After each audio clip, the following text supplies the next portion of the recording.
देखो ये क्वेश्चन है और ये क्वेश्चन में एक सर्कल और एक टेंजेंट है, ठीक है। और रेडियस बोला है कि 6 सेंटीमीटर है और ए बी जो है वो टेंजेंट है, ये गिवन दिया है। क्या बोला है? रेडियस 6 सेंटीमीटर है और टेंजेंट जो है वो ए बी है। हाँ, अब पहला क्वेश्चन बोलता है कि what is the measure of angle C A B, और पूछा है उसका रीज़न क्यों इसका एंगल वो रहेगा, जो भी हम लोग आंसर निकालेंगे। अब आप देखो, यहाँ पर सी यहाँ पर है, ए यहाँ पर है, बी यहाँ पर है। Angle of C A B क्या रहेगा आपका? ये वाला एंगल रहेगा, ये वाला एंगल कितना होगा? अब आप देखो, सर्कल और टेंजेंट का एक रूल होता है। अगर आपका एक सर्कल है, वो सर्कल में एक टेंजेंट है, टेंजेंट तो सर्कल के बाहर ही होता है, तो वहाँ से जो टेंजेंट सर्कल को टच कर रहे हैं, वहाँ से आप सेंटर पे एक लाइन अगर बनाओगे तो वो हमेशा 90 डिग्री की होंगी, मतलब परपेंडिकुलर होंगी, वो हमेशा 90 डिग्री की होंगी। टेंजेंट से जो रेडियस जो बनता है वो हमेशा 90 डिग्री का होता है, वो हमेशा परपेंडिकुलर होता है। तो ये जो एंगल हमेशा रहेगा 90 डिग्री, ये हमेशा क्या रहेगा? 90 डिग्री। इसलिए एंगल सी ए बी क्या है आपका? 90 डिग्री है। एंगल सी ए बी क्या है आपका? 90 डिग्री है। क्यों 90 डिग्री है? वाई रीज़न ये लिखना है आपको कि टेंजेंट एट एनी पॉइंट, कोई भी पॉइंट पे जो टेंजेंट होता है at any point of circle, ठीक है, circle is perpendicular to radius, ठीक है। तो सर्कल पे जो टेंजेंट होता है, कोई भी पॉइंट पे अगर टेंजेंट होता है वो परपेंडिकुलर होता है रेडियस के, इसीलिए ये वाला एंगल 90 डिग्री है। देखो यहाँ पर दूसरा क्वेश्चन क्या पूछा है? What is the distance of C from line A B. इस लाइन ए बी से सी का कितना डिस्टेंस है?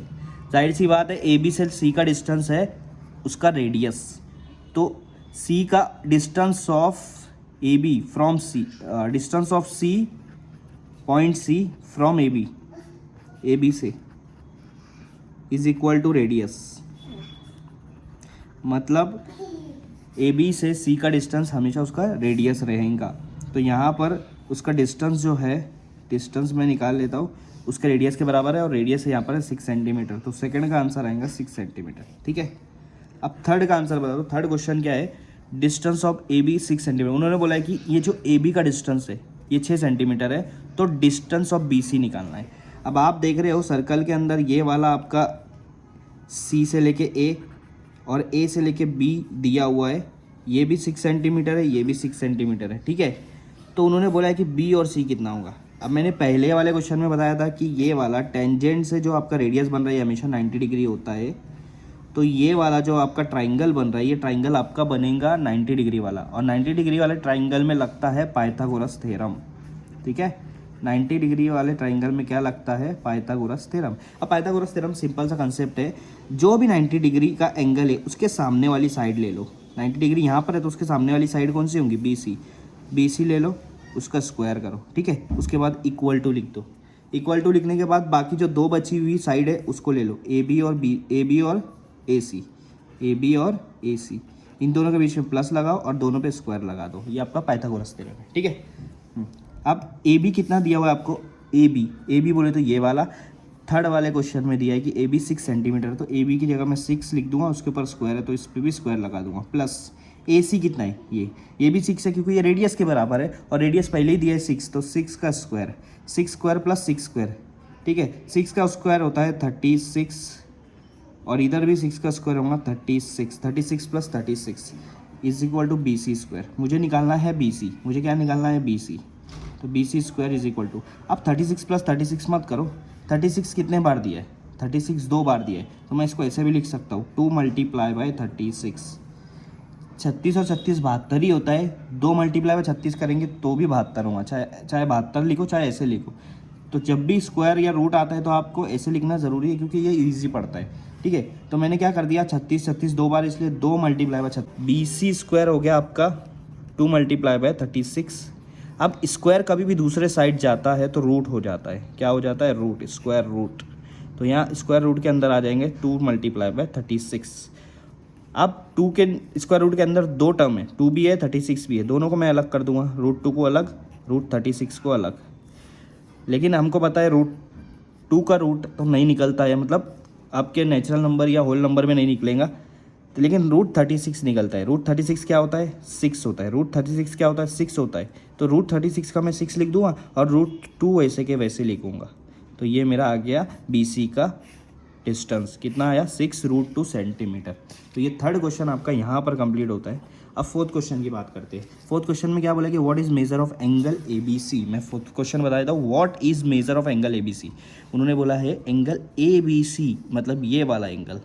देखो एंगल कभी भी 3 आपको अल्फ़ाबेट दिया है तो बीच वाला पकड़ना है। बीच वाला क्या? B, मतलब B पे एंगल होगा। तो B वाला एंगल आपका कितना आएगा ये ट्राइंगल में? पता है कि ये राइट एंगल ट्राइंगल है, मैंने आपको पहले ही बताया ये राइट एंगल ट्राइंगल है ABC, ठीक है, ABC, ठीक है। तो ये तो 90 डिग्री है, ये हमने पहले वाले क्वेश्चन में बता दिया, ठीक है। अब मुझे B चाहिए क्योंकि मुझे C तो पता नहीं है, B चाहिए। लेकिन आपको अब यहाँ पर एक चीज़ और दी है कि ये भी 6 सेंटीमीटर, ये भी 6 सेंटीमीटर है। अब आप ट्राइंगल के बारे में पढ़ोगे तो आपको पता चलेगा, अगर ऐसा ट्राइंगल जिसके 2 साइड सेम होते हैं, ऐसा ट्राइंगल जिसके 2 साइड सेम होते हैं उसको आइसोसेलेस ट्राइंगल कहते हैं। उसको क्या कहते हैं? Isosceles triangle. अगर 2 साइड सेम है तो उनके दोनों एंगल भी सेम होंगे, मतलब ये वाला एंगल और ये वाला एंगल भी सेम होगा। ये प्रॉपर्टीज़ है ट्राइंगल की। अब मैं बता देता हूँ आपको, एंगल आइसोसेलेस ट्राइंगल में 2 साइड अगर सेम होते हैं तो उनके दोनों एंगल भी क्या होंगे? सेम होंगे। मतलब एंगल ABC बराबर रहेगा, इक्वल रहेगा एंगल ACB के, एंगल ACB के। और दोनों को मैं नाम दे दूंगा x, मतलब एंगल ABC भी x है और एंगल ACB भी x है क्योंकि दोनों सेम है, ठीक है। अब properties of triangle latte angle की। ट्राइंगल के इंटीरियर एंगल की क्या प्रॉपर्टी है कि उसके तीनों एंगल को जब मैं प्लस करता हूँ तो मेरा आंसर आता है 180 डिग्री। तो मैं तीनों एंगल को प्लस कर दूंगा। एंगल BAC मतलब ये वाला, BAC मतलब ये वाला, plus angle ABC plus angle ACB। तीनों एंगल को मैंने प्लस कर दिया और वो तीनों एंगल को प्लस करने के बाद 180 डिग्री आता है। ये ट्राइंगल के एंगल की प्रॉपर्टी है, ठीक है। तो एंगल BAC मुझे पता है 90 डिग्री है, ये वाला, प्लस एंगल ABC क्या है? x है। एंगल ACB क्या है? वो भी x है। तो x प्लस x हो जाएगा 180। ये 90 इधर चला गया, ठीक है। सबसे पहले मैंने x और x को प्लस कर देता हूँ तो ये हो जाएगा 2x इज इक्वल टू 180। देखो x और x को प्लस कर दिया 2x, ये 180। अब ये 90 है, ये दूसरे साइड लेके जाऊंगा तो ये यहाँ पर आके माइनस हो जाएगा, ठीक है। तो 2x is equal to 180 minus 90। 180 में से 90 क्या कितना बचेगा? ऑब्वियसली 90 बचेगा, ठीक है। लेकिन यहाँ पर 2 और x क्या है? मल्टीप्लाई में है। अगर कोई चीज़ मल्टीप्लाई में होती है तो दूसरे साइड वो डिवाइड हो जाती है। क्या होती है? डिवाइड हो जाती है। तो 90, अरे 2 उधर जाके 90 के नीचे डिवाइड हो जाएगा। अब 2 1 ज़ा 2, 45 था। आप देखो 45 2 ज़ा 90 होते हैं। तो x की वैल्यू क्या आई? 45। इसका मतलब 45 डिग्री। इसका मतलब एंगल ABC और एंगल ACB क्या है? x के बराबर है और x की वैल्यू क्या है? 45। तो एंगल ABC भी आपका 45 रहेगा और एंगल ACB भी आपका 45 रहेगा। तो मतलब आपका फोर्थ वाला आंसर आ गया। फोर्थ वाला एंगल आंसर में पूछा था find the measure of angle ABC, मतलब ये वाला पूछा था। तो आपका एंगल निकल गया 45 डिग्री। तो ये चारों को मतलब इसके सब क्वेश्चन थे वो सॉल्व हो गए।